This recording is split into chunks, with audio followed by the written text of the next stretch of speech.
This man made more money a day than most people make a lifetime. Pablo Escobar, the king of cocaine.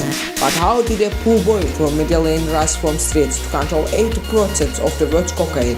In this video, we uncover the dark journey of Escobar's empire, his power, his money, and his bloody legacy. Nice to meet you to this video.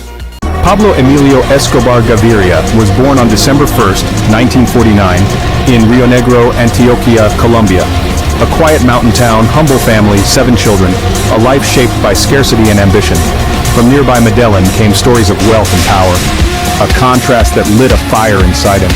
His mother taught values, the streets promised shortcuts. Pablo left school choosing the lessons of survival. He saw the world not as rules, but as a game to be won. He allegedly sanded down old tombstones, erased the dead, and resold them as new. Then contraband cigarettes, fake lottery tickets, each hustle a stepping stone. Car theft and ransom made him feared and respected. A man who followed through on threats.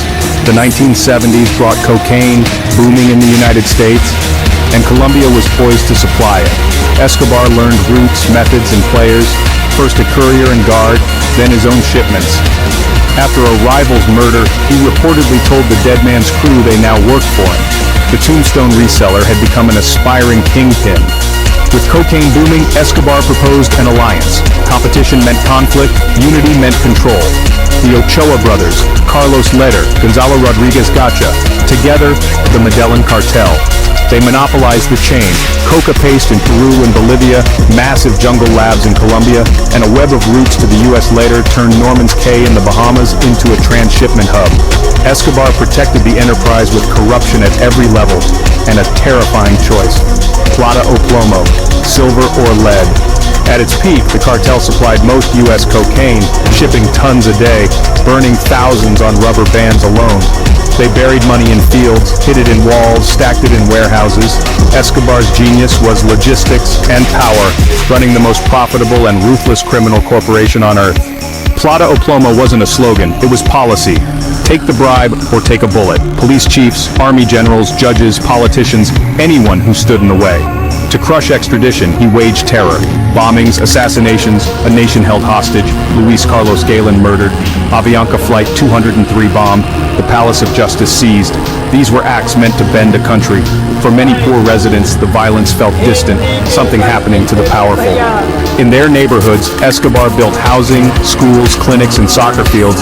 To them, he was El Patron, a Paisa Robin Hood who helped when the state did not. The barrios became his eyes and ears, a human shield that frustrated every search. He could order a bombing in the morning and fund a playground in the afternoon. Monster and Messiah, a duality that made him incredibly hard to fight. By the mid-80s, Pablo Escobar, the king of cocaine, was among the world's richest men. Hacienda Napoles flaunted his power, even a plane above the gate, a shrine to smuggling. In 1982, he briefly entered Congress, a bid for immunity, until Justice Minister Rodrigo Lara Bonilla exposed him. In 1984, Lara Bonilla was assassinated, a national turning point. The state embraced extradition, Escobar's worst fear, and the cartel declared war. Car bombs in cities, thousands of killings by sicarios. Colombia descended into chaos. The Cali cartel challenged him, discreet, data-driven, bribery-heavy, even sharing